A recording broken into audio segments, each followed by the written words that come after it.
আমার বস ধর্ম মানেন না। আপনার বস জানতেন না, আপনি জানতেন না, আমিও জানতাম না, কিন্তু আমি বিশ্বাস করতাম। তিনি বলেছেন যদি এই প্রশ্নের উত্তর পান তবে হয়তো ইসলাম গ্রহণ করবেন, আমি আপনাকে ব্যাখ্যা করছি। কারণ এখন এআই খুব বিপজ্জনক হয়ে গেছে।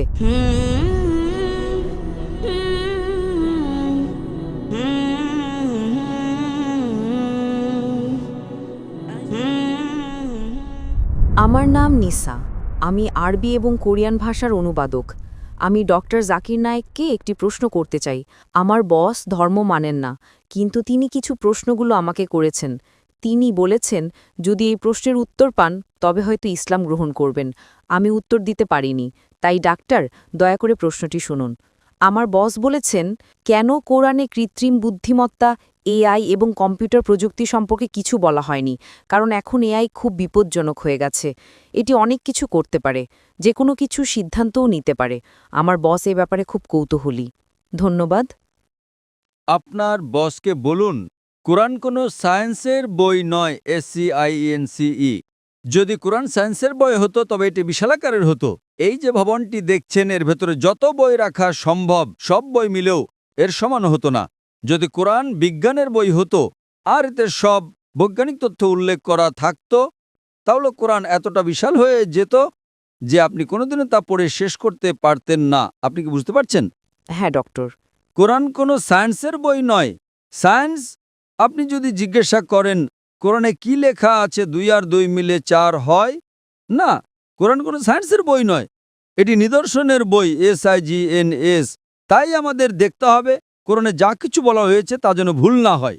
যদি আপনি মনে করেন যে কোরআনের সব কিছুই উল্লেখ থাকা উচিত, তাহলে ভাবুন তো বিজ্ঞানে কত হাজার হাজার PhD আছে, doctor, engineer, heart specialist, brain specialist, এই সব কিছু যদি কোরআনে লেখা হতো আর আপনি তা পড়া শুরু করতেন, তাহলে আপনার পুরো জীবনেও তা শেষ করতে পারতেন না। ঠিক না বেঠিক? সুতরাং কোরআনে বিজ্ঞানের সব কিছু উল্লেখ নেই, দয়া করে ভুল বুঝবেন না। কিন্তু কোরআনে যা কিছু বলা হয়েছে তার কোনোটিই ভুল নয়। যদি কোরআনে এমন কোনো বৈজ্ঞানিক তত্ত্ব থাকে যা ভুল প্রমাণিত হয়, তবে তা আল্লাহর পক্ষ থেকে হতে পারে না। আর যদি কোরআনে এমন কিছু বলা হয় যা বিজ্ঞান অনেক পরে, 200 বা 400 বছর পরে আবিষ্কার করেছে, তাহলে সেটাই মুজিজা। তাহলে প্রশ্ন হলো কোরআনে AI এর কথা বলা হয়নি কেন? কোরআনে এটা কেন থাকা উচিত? কোরআন কোনো বিজ্ঞানের বই নয়, কিন্তু আল্লাহ জানেন ভবিষ্যতে কি আসতে চলেছে। আমি আপনাকে ব্যাখ্যা করছি। 1 নম্বর, মানুষ আমাকে প্রায় জিজ্ঞাসা করত যে ইসলামী শরিয়া অনুযায়ী যদি আপনার কাছে ভিডিও রেকর্ডিং থাকে, যদি কোনো ভিডিও রেকর্ডিং থাকে যে কেউ চুরি করেছে, ইসলাম অনুযায়ী সেটা প্রমাণ নয়, এটাকে প্রাথমিক প্রমাণ হিসেবে ধরা হয় না, এটা দ্বিতীয় প্রমাণ। 10 বছর বা 20 বছর আগে যে কোনো সাধারণ আদালতে যদি আপনি CCTV ফুটেজ দেখাতেন আর তাতে চোর ধরা পড়তো যে কেউ চুরি করছে, সেটাই যথেষ্ট ছিল।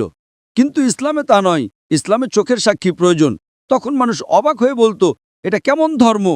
কোনটা বেশি নির্ভরযোগ্য, প্রত্যক্ষদর্শী নাকি ভিডিও রেকর্ডিং? কোনটা ভালো, ভিডিও রেকর্ডিং ঠিক না ভুল? আপনার বসকে জিজ্ঞাসা করুন। সুতরাং 20 বছর আগে যদি আপনার কাছে ভিডিও রেকর্ডিং থাকতো তবে তা ইসলামের চেয়ে সুবিধাজনক না। প্রত্যক্ষদর্শী হলো প্রাথমিক প্রমাণ, ভিডিও রেকর্ডিং গ্রহণযোগ্য ছিল না।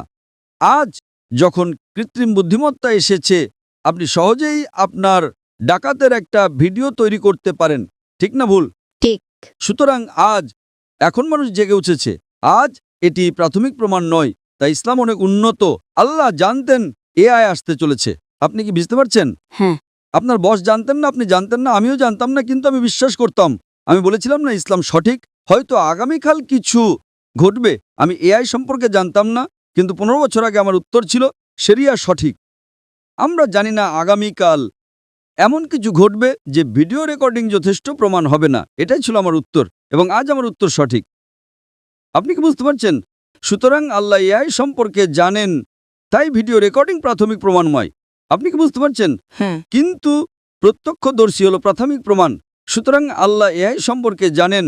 যদি তিনি সবকিছু লিখতে শুরু করেন, আপনি ছোট কোরআনই পড়েননি, আপনি চিকিৎসা, ভ্রূণতত্ত্বে সবকিছু সম্পর্কে কি পড়বেন? না, এটি টেলিগ্রাফিক মেসেজ। সুতরাং এটি ঈশ্বরের পক্ষ থেকে নয়, তা প্রমাণ করার জন্য আপনাকে ভুল খুঁজে বের করতে হবে।